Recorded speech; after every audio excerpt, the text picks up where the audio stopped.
Teach your children in the classroom English history. What do they teach about the Indians? Took us prisoner in your fight to be free. Little white lies, little white lies, little white lies, little white lies. Keep on telling me your little white lies. Keep on telling me your little white lies. Say your lies don't hurt nobody.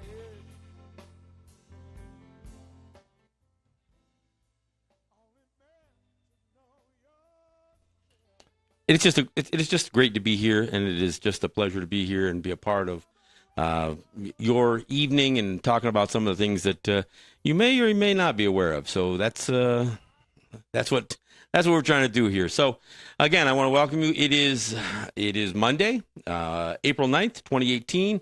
And I do welcome you to Let's Talk Native on the LTN Radio Network. This program breaks all the rules for Native radio. No buffalo speeches, no mystic healing, no special Indian prayers. We tackle the real issues facing Native people. We'll look back at our glorious and our grave history, a look at where we're at now, and look forward to our ongoing battles for sovereignty and autonomy. Let's Talk Native is produced in association with Iroquois Promotions on the LTN Radio Network, streaming live from the Cattaraugus territory of the Seneca Nation, and simulcast and rebroadcast on the Gwe. That's CKWE in Tandanega. You can find our audio streaming at www.ltnradionet.com. And, of course, we are Facebook live streaming, and we do that with every program. And, again, it's an opportunity for me to see some real-time comments from folks who are listening on Facebook. I don't really do the phone thing. I'm going to start doing that a little bit more. If you didn't realize, because I am kind of at the board here, I'm solo in studio tonight, so bear with me if I fumble a little bit, because I may. And we'll get through the evening as best we can. Hey, before I get into some subject matter, and I do have some issues specifically that I want to talk about, one of the things that I've got to mention is that for every program that I do, the hour leading up to that program, I do stream audio. Again, it's on my, www.ltnradionet.com. And the audio starts with my version of the Ohundagurdi Wadekwa, or what many here in Seneca Territory know as the Gononyok. So that's, I want to mention that, because after that, and it's about a 25-minute opening that I do, I play music. Only Native music, some of the best music you're going to hear anywhere, and some of it's music you may be familiar with, because it's music that I play during my breaks and my intros, my outros. But you may not be familiar with all of it, and I play again a wide variety, Native artists and pretty much any genre I can get my hands on. So lots of blues and country and contemporary stuff, rock, folk, and the like. So some of my favorite artists like John McLeod, and of course Murray Porter, and many others. Buffy St. Marie. I mean, we try to hit it all, and some instrumental stuff as well. So just so that you're aware of it, in the hour leading up to my show, and this isn't what I put on Facebook Live, because it doesn't make sense to put video of just audio playing. So, but if you go to www.ltnradionet.com, you can at the 9 o'clock hour, so the hour before I go live at 10 o'clock, then you can find some really good listening. And it's doing the Ohundagurdi Wadekwa twice a week is a good thing, and it's in English. So for those of you who are not familiar with it, and it is my version of it, and it is not a recital. It is something that that anybody who does an opening kind of makes their own, or they should, and that's what I do. And so I welcome you. You can certainly, if you listen to it, you can download it. You can save it for yourself. And again, I play it twice a week. So twice a week, again, in the hour leading up to my show, if you tune in on the internet to our to our live feed, which is, again, www.ltnradionet.com, you can hear a 23, 24, maybe 25-minute opening done in English, very easily understood. It's said in a pace that you can digest everything that I'm talking about. And then that's going to be followed up by to complete the hour with some of the best music you're going to hear anywhere. So, I feel compelled to mention that because I know there's not a whole lot of people listening to that hour before the show. I don't advertise it much. I don't promote it much, but I figure I'd mention it. And I do it for a couple of reasons. One is because I like to play music before the show, but the other thing is so I can get all the kinks out of any problems that I may have technically here, and especially in a day like today where I'm running everything myself. I think even when I opened up the show, I forgot to turn my mic on, so I had to I essentially had to restart. All right, so here's what I wanted to talk about today, and in fact, just finishing up a couple hours ago was a meeting down in Coudersport. And Coudersport is a small town, small municipality in Pennsylvania. And Coudersport, PA, is located kind of at the headwaters of the Allegheny River, affectionately called Ohio, to Santa Claus here. And if you haven't been following the story, this is it. Here's the story. The story is that anybody who's paid attention to the hydrofracking issues, especially in certain states, Oklahoma, Texas, and Pennsylvania.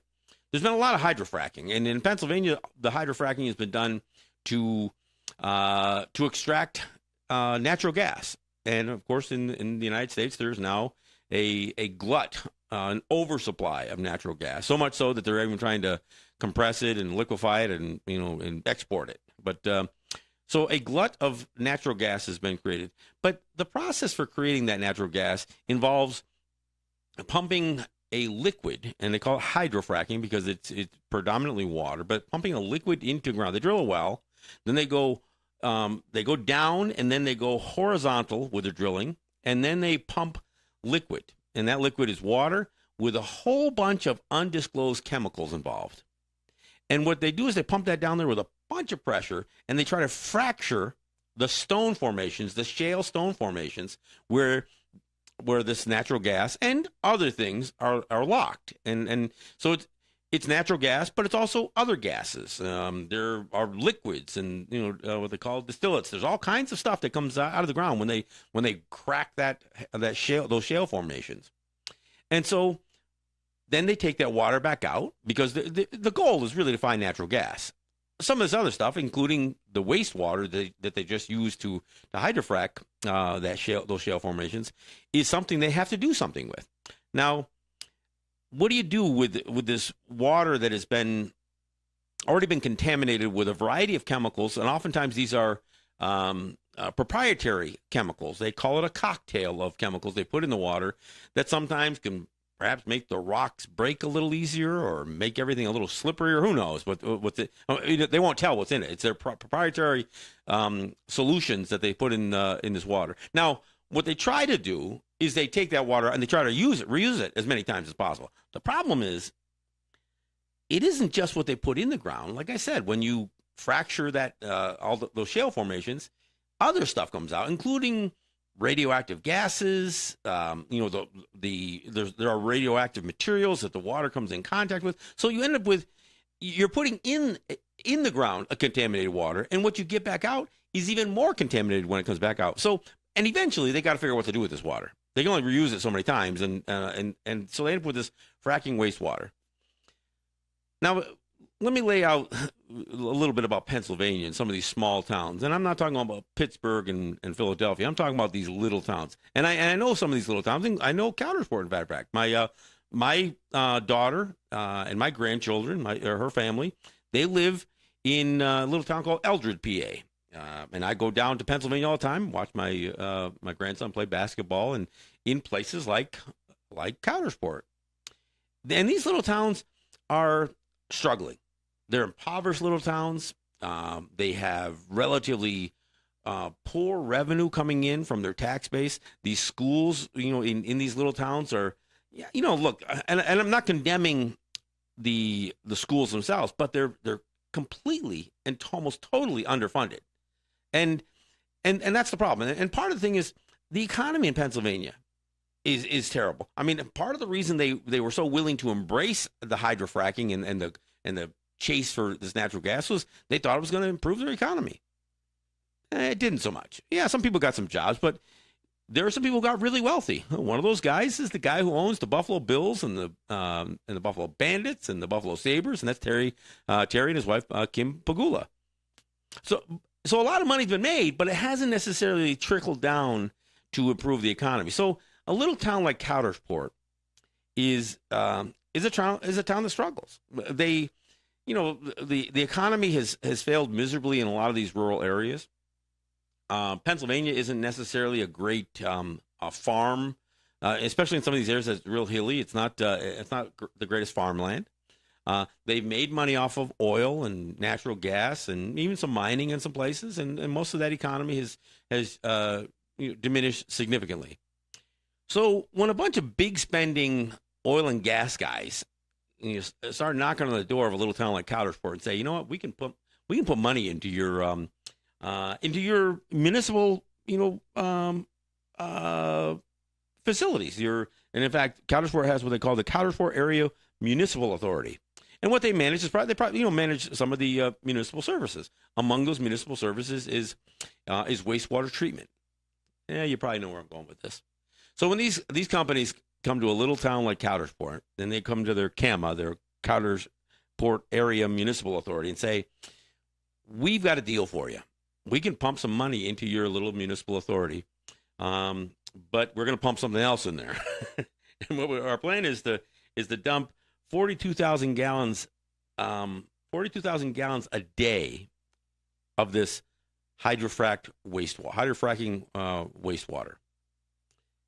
And of course, these little wastewater treatment facilities in these little towns, they're not designed. I mean, they're designed to take care of bacteria issues.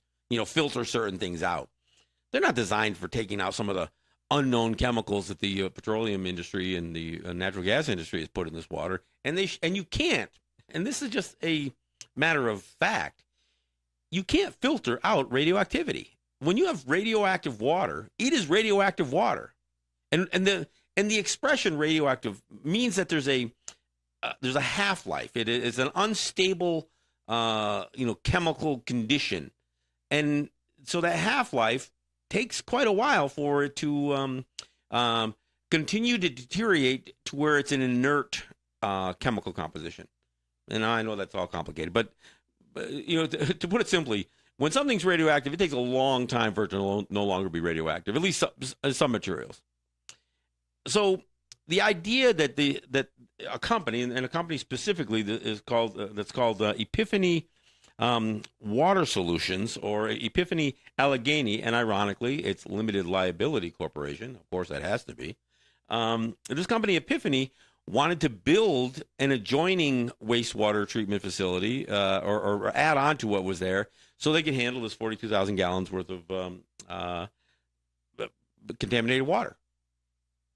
And of course, the Coudersport, a destitute little town in Pennsylvania, rural Pennsylvania, was intrigued by the idea, and they wanted to go ahead with it. And of course, that's located at the headwaters of the Allegheny. So the Senecas and not just the Senecas, but many people who appreciate the pristine nature and the pure water that is still relatively pure coming out of some of these hills. And again, the thing about the Allegheny River is its headwaters are in Pennsylvania. It kind of flows a little bit north across the New York-Pennsylvania border, and then flows through the Allegheny territory of the Seneca Nation. So one of the main populations that would live along the stretch of this river, is a Seneca community.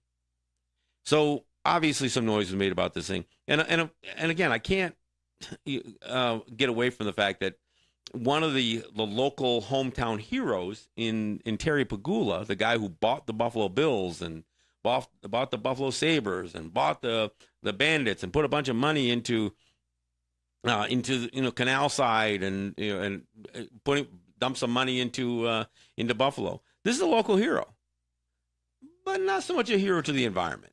He's made his millions in a very dirty business, and that dirty business involves contaminating water for the express purpose of extracting natural gas.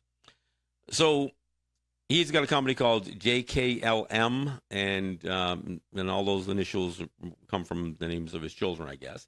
And JKLM was going to be the main contractor to utilize this wastewater treatment facility that Epiphany planned to partner with Coudersport to have.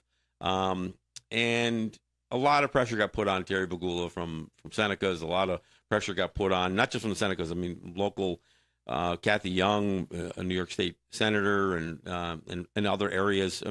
Actually, even the I think the municipal board from Coudersport were against it. But you have these little autonomous agencies, and that's what this Coudersport Area Municipal Authority is. It's like an independent agency.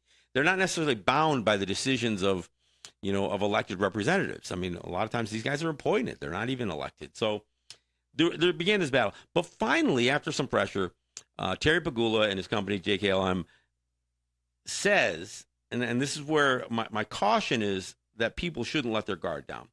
But the story that ran this week was that JKLM was no longer going to be the main contractor or customer to utilize this wastewater treatment facility. And of course, that's good news. Now, and it is good news, except for you do have to be a little wary of what the language really says. And they didn't say that they wouldn't use it. And of course, even if JKLM did kind of pull out, not clear that they really pulled out, it didn't mean that Epiphany Water Solutions or Epiphany Allegheny LLC wasn't going to go ahead with this, because there's a lot of hydrofracking that's taking place in Pennsylvania. Lots of it. So, again, there was a meeting tonight in Coudersport to talk more about this thing. And I think it's really important that especially the Senecas and the Seneca Nation in particular does not get complacent on this thing. And I say this for a couple of reasons. Not just because many of us go to Bills games and Bandits games and Sabres games. And that's, you can call for a boycott and we could not go to those games. But it's not just what the sports fan does. Because the Seneca Nation dumps millions of dollars into these sports franchises. They sponsor, they're major sponsors for the Bills, and they're major sponsors and advertisers for the Sabres and for the Bandits. So at some point, Terry and Kim Pegula got to think, man, I'm not sure that I want to lose some of that money coming in from the Seneca Nation. As it is, we got all these issues going on over the gaming revenue that is no longer going to be shared because of that clause expired, and frankly, New York State has kind of screwed up the whole exclusivity thing anyway. And I'm going to talk more about that in the second half of the show. But the Seneca Nation has continued to put money into major events in Western New York. But, they got to seriously think about, do I really want to throw some money at Terry and Kim Pegula if they plan to dump hydrofracked wastewater into the headwaters of one of the two rivers that crosses through Seneca territories? Of course not. So, I mean, that pressure was there. But I'll tell you, even with the announcement that was made this week from JKLM, I think the pressure has to stay on. And I'm not saying pull the plug on sponsorship yet. But that has to be one of those things that's out there. And the Seneca Nation has to be prepared to say, if they must, to Terry and Kim Pegula, money train ends. It's going to end. If you can't cooperate with us and take some interest in our environmental concerns, even if you don't seem to have your own environmental concerns. I mean, because here's the crazy part. This Epiphany, they actually issued and had their lawyers draft up a cease and desist letter telling the Seneca Nation and the Seneca people to stop speaking ill of this issue. I mean, and of course made it sound like they were being, slandered or that libel or something was being, created by the concern or the opposition to this thing. Of course, it was really absurd. One of their lines said that Epiphany follows the laws of man, the laws of science, and the laws of God. And of course, loaded in that is to say that somehow we are not human, that we are ignorant of scientific principles, and that we are godless. I mean, this is like a euphemism for really having a racist comment hurled at Seneca's, and then frankly anybody who doesn't have the level of financial sophistication that the Pagulas and Epiphany and others have. I mean, the lawyers that represent and of course these lawyers are oil and gas lawyers. That's what they do. So I think it's really, really important that nobody let their guard down on this thing. And I think I applaud the Senecas that have been making that trip to Coudersford, and even my friends down at Burning Books bookstore in Buffalo that's hosted meetings and sent buses down. I mean, look, it's been a pretty good campaign, and I think those that have stepped up, and I apologize. I wish I could have made it down to some of these things. They always seem to fall on the same day that I was either doing a show or I was out of town. So doing my show in New York. So it hasn't really worked out for me. But you know what? I'm just another, I may be a louder mouth, but I'm just another mouth. I mean, there's been plenty of great voices, especially from the Seneca people, addressing this issue. And I applaud all of you for the fine work that you've done. But look, be vigilant, stay vigilant. Don't just assume because the Pagulas are trying to do some damage control that they still aren't hell bent on finding a place to dump their hydrofracking wastewater, because they are, and they may not dump it in Coudersford. They may find someplace else that may still be just as contaminating and just as dangerous. And you know what? And it may not be as dangerous to the Seneca people, but it's going to be dangerous to the ground. It's still our mother, right? It's still the earth. It's still the planet. It's still the ground. It's still the water.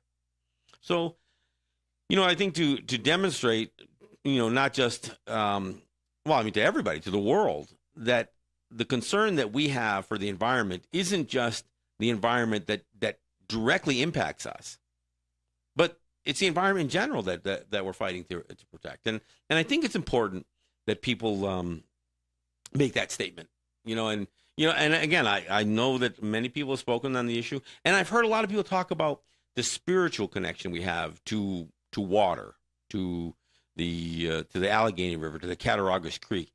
But you know what? And I don't condemn the use of that language. It's not the way that I would have expressed that, but there's a physical connection, not just a spiritual connection. Think about when people talk about spiritual connections, it's ethereal. It's not like you can't put your fingers on it. It's like, something that it's hard to describe when you talk about spirituality. I'm telling you, it is not hard to describe the physical connection that the Senecas and many others have with those rivers. We've got people there canoeing and kayaking and fishing and enjoying other recreational activities. I mean, the Allegheny River is dammed up at the Kinzua Dam, forming the Allegheny Reservoir, or the Kinzua Reservoir. I'm sorry. Again, it was dammed to offer flood control for the city of Pittsburgh, but it was dammed with this intent that it was going to provide, recreational, possibilities with this reservoir.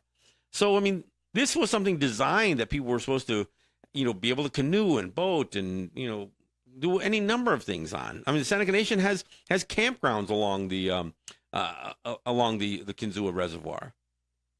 And if you're talking about dumping hydrofracked water, wastewater, at the headwaters to filter out some debris, I guess, and maybe even be able to neutralize some chemicals, you can't neutralize radioactivity. And I'll tell you, here's the other thing that should be a concern. Like I said, they dammed the Allegheny River. They put a dam, the Kinzua Dam there. At the Kinzua Dam, what happens is the water stops flowing in the way it normally would. And when water flows, it has a tendency to flush plenty of things downstream and follow the natural course. And you know what? Nature has a unique way of cleaning things. But when you dam that river up, all of those contaminants, not just from hydrofracted wastewater, but contaminants in general, and trust me, there's plenty of contaminants being dumped in any of these rivers in New York. There's a general rule when you get a fishing license, tells you that you can only eat one fish per month or something like that. Because none of the waters in New York State are considered safe enough for regular consumption of fish being pulled out of those rivers. I mean, let that settle in for a little bit. But when you dam a river, what you've done is you created this backstop for contaminations and layers of sediment to build. If that dam ever gets taken down, you're going to have 20 feet of contaminated muck on the front side of where that dam was. And all that stuff that was never allowed to flow downstream, never allowed for the natural system to try to clean the contamination, to clean the river and clean any of that stuff. So, I mean, we're already being affected. I mean, like I said, if you by the dam, there are probably 10, 20 feet of muck that is contaminated. So you think you're going to go down there, you're going to catch some catfish? Just keep in mind, those catfish at that end of the dam are eating out of that muck, that contaminated muck that isn't there naturally. It's only there because of a dam. And I think these are the kinds of things that man, people just aren't quite familiar with the situation. And I think this is an important thing for people to understand. So again, my message for this first half hour of the show is to really make people aware that, yeah, there seems to be some positive movement, and we've heard some good support coming from elected officials in both New York and in Pennsylvania, and then we hear again the Pegulas and their announcement regarding their company JKLM not necessarily lining up to make this thing happen. I just think you got to be real careful and understand that. Look, just because of this announcement doesn't mean that Terry and Kim Pegula won't use a facility that's open. They just may not be the headliner for it. And and you've got to make sure that you're really careful about parsing the words, because there's lawyers drafting this stuff up, and they know how to wordsmith. They know how to manipulate the English language so they can talk out of two sides of the face at the same time. And this isn't just about trying to manipulate us. The real victims here oftentimes are those poor folks in this little rural community of Coudersport. I mean, they're desperately looking for some money to come into their municipal coffers. And they get this thing dangled in front of them, and people, start saying, oh, no, we got the laws of God, man, and science on our side, so you don't have to worry. This is just going to be free money for you. All you got to do is, turn on the right filters, and everything's going to be all right. Well, and I'm not trying to, suggest that there's not enough sophistication in these little rural towns. But you get people over a financial barrel, and that's when they're most easy to take advantage of. And, as Native people, trust us, we've been there many, many times. And we continue to get placed in those situations. And we get squeezed financially. We get squeezed, militarily.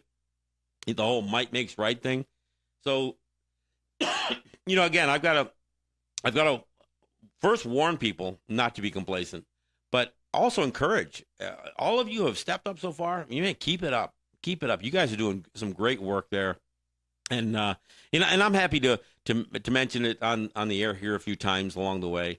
But I think it's important that people realize that there are stranded costs associated with many industries, and of course we know the stranded costs associated with nuclear power. In fact, in the other river, the other creek that runs through Seneca territory, the Cattaraugus Creek, we have issues relating to the possible not possible, but contamination coming from the West Valley Demonstration Project, which was really a reprocessing facility originally for spent fuel rods, and then became a storage facility, and of course that leached.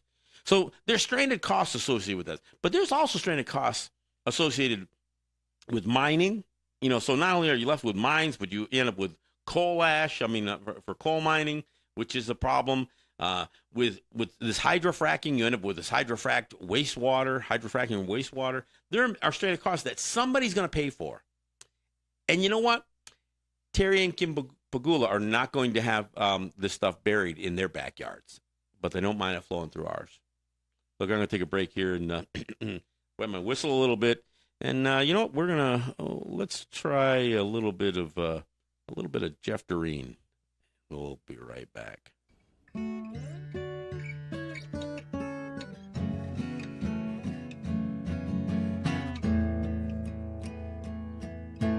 Kawana wedos jinijia yoganare yanigera takwa tsiragone gardum yagwe agwego Forgetting the good oxatane nekchi sadga we own ikwawagun weza Dating where I do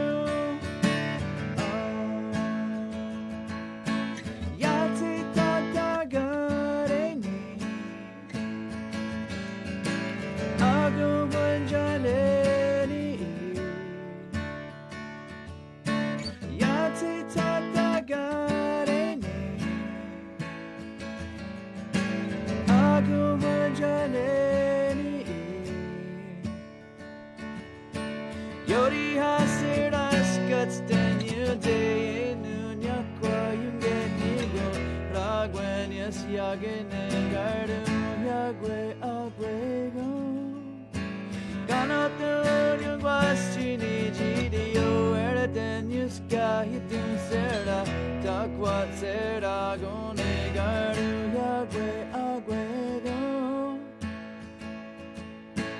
Dating new where I do Yatsi tatagarene Agu wanjaneni Yatsi tatagarene Agu wanjaneni Wagatunde yori yasu yunge di gora gets kwasne dano yung garda we Kanoro kwatera de osu atse jino we yunge nigo ragwen yas yagene garda yagwe agwego Dating new where I do Yatsi tatagarene Ago wanjaneni Yatsi tatagarene Ago wanjaneni Dating new where I do All right, thanks for coming back. Hey, that's Across the Universe by Jeff Doreen. That's obviously one of my favorite Beatles tunes, done in Mohawk by Gordunyo Wage. That's Jeff Doreen, and I want to thank him for that. And I want to thank him for sitting in studio with me in New York to record that. It was kind of a good event that we did down there in New York, and it was a good time. So again, my praise and applause to Jeff Doreen for doing just that great rendition of Across the Universe. Hey, I got some great news. While I'm doing the show, Robin Jones, who is one of the folks from Cattaraugus that has been very active in this whole battle with, I don't want to say it's a battle with countersport, but with Epiphany, just posted on my Facebook live stream that CAMA, the Countersport Area Municipal Authority, terminated all permits, leases, and relations with Epiphany. That was just happened tonight at their meeting down there in Countersport. So, look, I want to I want to applaud the Countersport Area Municipal Authority for doing that. But just be aware that these guys are going to find someplace. They're going to keep looking. They're going to keep trying to find a place to dump this stuff. And these guys can be real sneaky about this kind of thing too. I had a friend of mine on my show in New York at my Let's Talk show on WBA. A friend of mine from the Ramapo, and he talked about how Ford Motor Company used to dump all of its old paint and solvents and solutions and chemicals in abandoned mines on Ramapo land. I mean, and the crazy part is those mines that were there are ancient mines. I mean, I say ancient, but they're old mines that the colonists used to mine out iron to fight the British for their independence. So these mines are left there, and the Ramapo gave them access to their lands so they could, in their support of the colonists. And these are the Lenape, if you don't know who the Ramapo Lenape are. And it's right on that area between New York and New Jersey border, not far off the just, I guess, west of the Hudson River, down in that area. And so Ford Motor Company dumped. I mean, and they did it. They knew they were doing it illegally. And that's the thing you got to watch with these guys. So, look, I am glad to hear that the Coudersport Area Municipal Authority terminated all permits, leases, and relations with Epiphany. But we still have to remain vigilant because these guys just don't stop. There's money involved in this stuff. I mean, and these guys are going to find someplace. And so I think we have to not only be protective of our lands, but I think we owe it to others. And look, for Coudersport to have done this, they weren't doing it for the Seneca Nation. I think what's happened is with everybody going there and kind of exposing just what this threat level was. I think I think they became aware and they said, "Wait, we don't want to be a part of this. This isn't the bill of goods that we're being sold by these guys." And of course, the sad part is you still have this small little rural community in Pennsylvania that's struggling to make ends meet. And, I think there was probably some hope they could, really provide a service that wasn't going to have all this negative implication. But when all was said and done, I give my hand and my hat off to CAMA, the Coudersport Area Municipal Authority, for terminating its relations with Epiphany. So, but again, I think we got to stay tuned. Look, I want to I wanted to make that announcement right away. So I also want to thank Robin Jones in particular for posting that on my Facebook live stream, because I wouldn't have known that otherwise. So this is like getting a live news update even as we're doing the show. But it really doesn't take away from the message. I mean, if anything, it should encourage us to be active because it can have an effect. We can affect change, and that's what was done here. Is the battle over? Probably not. Or is the war over? No, but the battle's over. But so we'll see. And look, I want to take this opportunity to thank my sponsors. That's Let's Talk Natives sponsors. And that's Ross and Holly John and the RJE family of businesses, Eric White and ERW Enterprises. My newest major sponsor, that's Legacy 420 up in Tandanega. I want to thank them for joining up and for signing on and for supporting the work that I do. And, of course, there are individuals. There are individuals like my good friend Ed Schindler, who oftentimes sits in studio with us, my friend Cynthia Trice, Neville Spring, and others. I mean, from time to time, I never know sometimes. Some people step up and, they not only contribute financially to help pay for what we do here, but, sometimes it's, hooking me up with a speaking gig that has an honorarium, or it's participating in the show. I mean, guys like Matt Hill and like I said, Ed Schindler, Paul Delarone, these guys who not only, I mean, they come in and they contribute themselves to the show. So, I want to thank all of them. And the other thing I have to mention is that, look, we're entering our 8th year here. And we wouldn't be here if there weren't many people who may not be supporting the show financially today, but who did in the past. I mean, when we were on commercial radio, it was a tough nut to crack to pay for that. It was expensive. I was paying over $30,000 a year just for airtime. So, and to kind of put that in perspective. So those sponsors, those companies, and they were almost all of them were native companies, and most of them were right here around Cattaraugus, who advertised, who donated, who sponsored the show, even if they're not doing it anymore. I appreciate the fact that you did, because we wouldn't be here without it. And you enabled me to educate, entertain, and inform for the last 7 years. And I thank all of you for doing that, for being a part, for joining in the fight and doing your part. I also want to thank Unity Stream and Apache Radio Net for providing our streaming. And of course, I want to thank CKWE for their rebroadcasts and simulcasts of shows. I also want to thank other networks like Netroots Radio and Real People's Media and Indigenous Resistance Radio for carrying Let's Talk Native on their networks. And most of those are predominantly internet networks. But, I appreciate all of you guys for putting my show in your programming. And, of course, all of you, and including, if not especially, my wife, who share the show. And there are many that share the Facebook live stream to many group pages. And, of course, after we go live, the show stays there on Facebook. But we also put the show on SoundCloud so the audio can be shared and it can be looked at and look at the whole library of shows on SoundCloud for Let's Talk Native. We also have our own YouTube channel, which is Let's Talk Native TV. So when we save this video and we edit a little bit so we don't have quite as much lead-in time. And people sometimes say, "What are you waiting for? What are you waiting for?" Well, I go live about 5 minutes early, but the video that we put up on our YouTube channel is trimmed down and cleaned up a little bit, perhaps.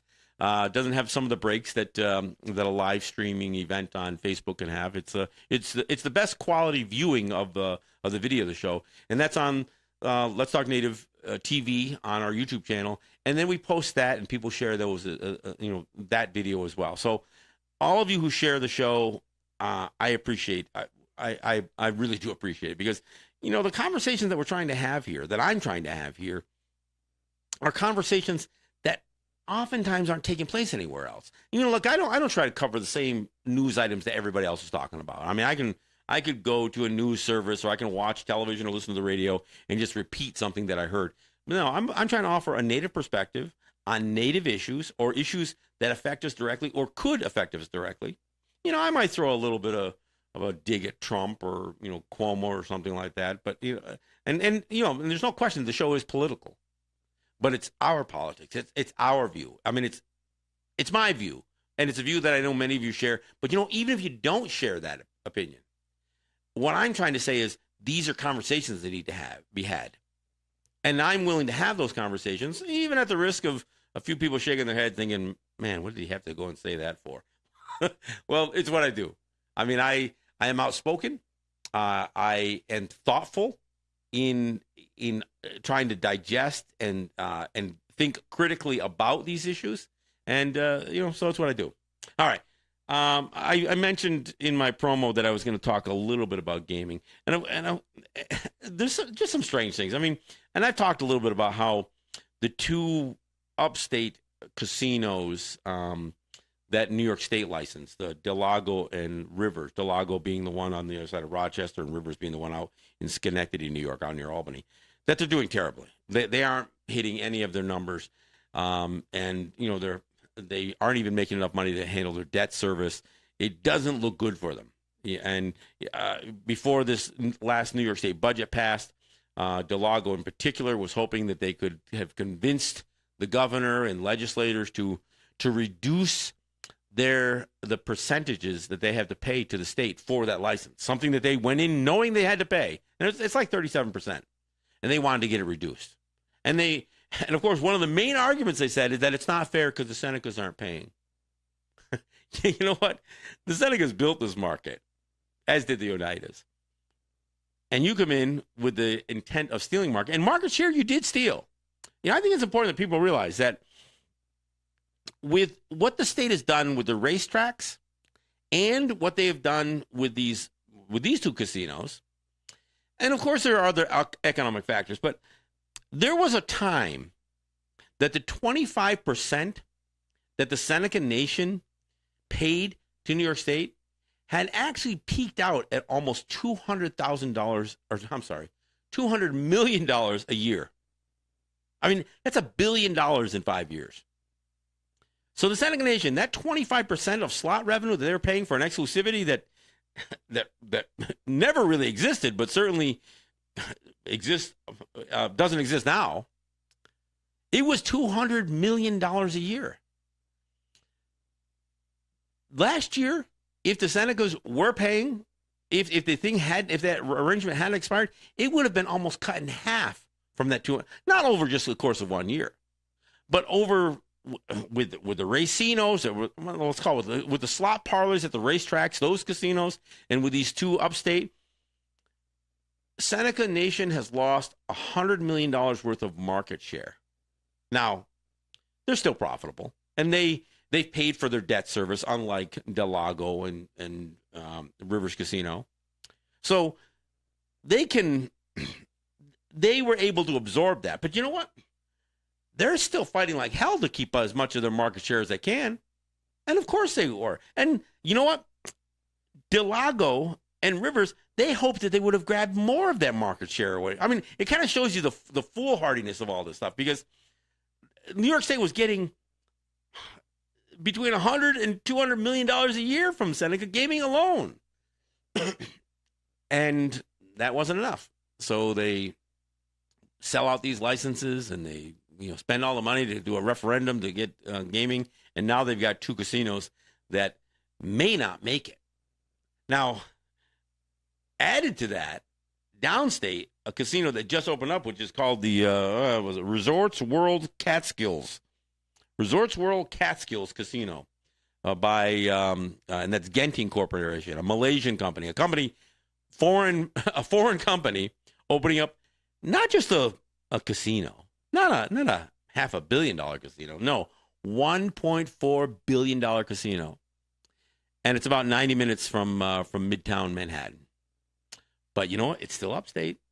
It still could have impact on the market, not only the Senecas and Oneidas, but I mean, the cannibalization of the gaming market is something that New York State did to itself.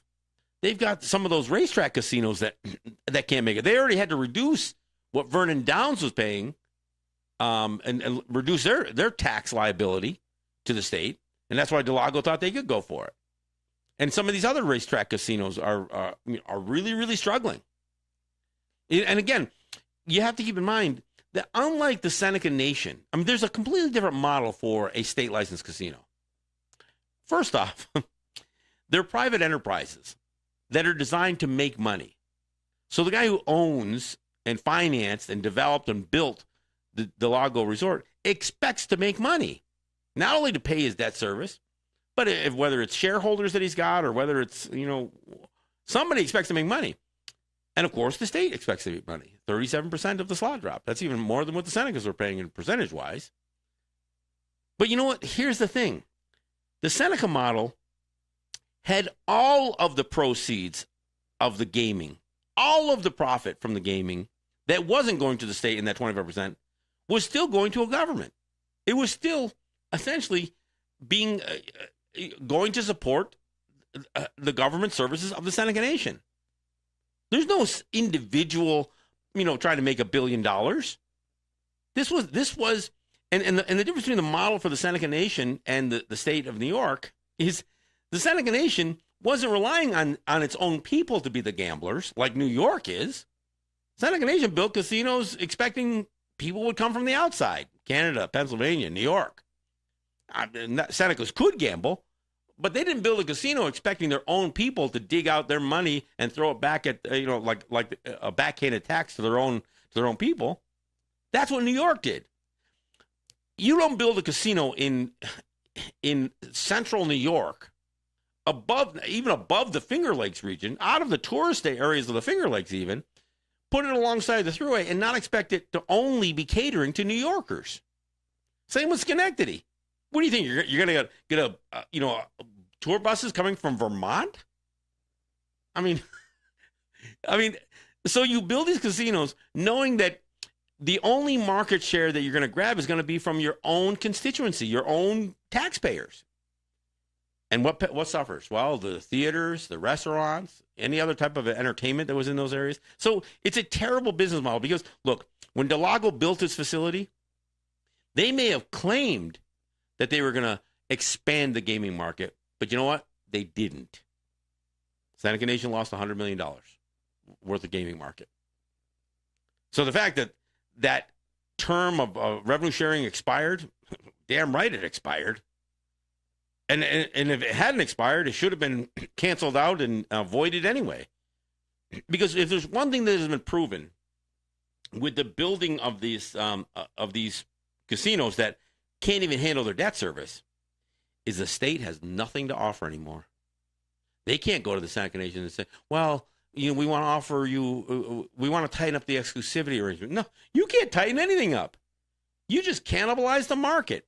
You've got your dying horse tracks that you turned into strip mall casinos. You've got two, fairly good-sized casinos that you built in Schenectady and Rochester, and then this huge thing that you built that's still 90 miles above New York City. And you think that Resorts World Catskill Casino is going to be supported totally by New York City? No, you're wrong. It's going to drain the money from any of the people who live in that region. In fact, that's who is primarily going to. Look, even the Seneca Nation, most of the people who gamble in Niagara Falls and in Buffalo and in Allegheny at the Seneca casinos are local people. But I will say, because Seneca Nation's flagship casino is in Niagara Falls, at least there's a Canadian market and there's a tourism market. So there is, I think, something like 25% of the revenue that comes in to Niagara Falls is coming from outside the region. It's probably not that high for Buffalo, and I know it's not that high for Allegheny. They may be getting some people in from Pennsylvania, but it's still that same regional market is my whole point. So, look, New York, you screwed yourself. You got nothing to offer the Seneca Nation. And anybody who thinks, okay, well, they can play hardball with their gaming compact or perhaps their liquor license, or maybe they could sweeten the pot with some sort of sports betting or something. If New York State can't do it themselves, then how can they offer something that they can't do legally themselves anyway? That's kind of a bizarre proposition anyhow. If the Seneca Nation wants to get involved in sports betting, then they can do it with or without New York State's permission, at some point. But you know what? The Seneca Nation has to look beyond gaming. Gaming is not recession-proof. It is not. It is in no way, and just because you have different colored lights doesn't mean you're diversified. You got to get into some other areas, and that money that they're saving from paying the state, which is only about $100 million a year now, no longer the ship sailed for that market being enough to that 25% would represent $200 million. That's long gone. And the Seneca Nation isn't going to get more of that gaming market back. It is what it is. It's saturated. Unless they can do some major things that's going to bring in people from out of the region for, an attraction, let's say, something that's going to bring more Canadian patronage or people from, other places. Maybe draw some of the people who go to Niagara Falls just for the falls who don't normally come to the casino. If you got something else to offer, some other kind of entertainment venue, maybe that'll slide into some more players. I don't know. But yet there has to be diversification. And you know what? The best areas to diversify are going to be the sustainable enterprises. Some of the energy things, some of the, the things that have to be much more forward-looking than what has taken place in most native territories. And I'm not picking on Seneca Nation by any means on this thing. The Seneca Nation has been very successful with their gaming enterprises, and not so much with other enterprises. And I think that's the area that they've got to still use the fact that they have a significant revenue coming in from gaming that can help them diversify. That's what should happen. And and again, I applaud the social activism. I applaud some of the efforts to revitalize culture and language and that kind of thing. But at the end of the day, we got to figure out how we're going to survive as people going forward. How we're going to, continue to feed our young and sustain ourselves, our identity. I oftentimes talk about, our identity issues, the problems that we have in terms of, convincing people we're still here, that we aren't just these shallow, one-dimensional characters that they either put on the side of their football helmets or that we just exploit our lands to build gaming facilities. No, we do have more to offer than that. Our people have been at the front lines of everything from building skyscrapers in New York City to advancing, agricultural issues and, of course, fighting environmental issues. are people. We've had construction people in the construction trades that have been major contributors to much of the infrastructure builds that have taken place in not just in in the region, but even across the country and frankly even globally. We've had some guys who have traveled the world in some of the trades, including ironworking and other trades. So anybody who thinks that they can pigeonhole us into some narrow definition or narrow identity, it's not true. But I think we have to do more to maintain that identity and not get and try not to be caught up into that what I call the cognitive dissonance of assimilation. Look, we have to move forward as a people and do so responsibly. And do so not just responsibly, but do so in a way that when our grandchildren, our great-grandchildren, and our great-great-grandchildren look at themselves in the mirror, they're still going to say, I'm Mohawk, or I'm Seneca, or I'm Oneida. And not have to question what that means.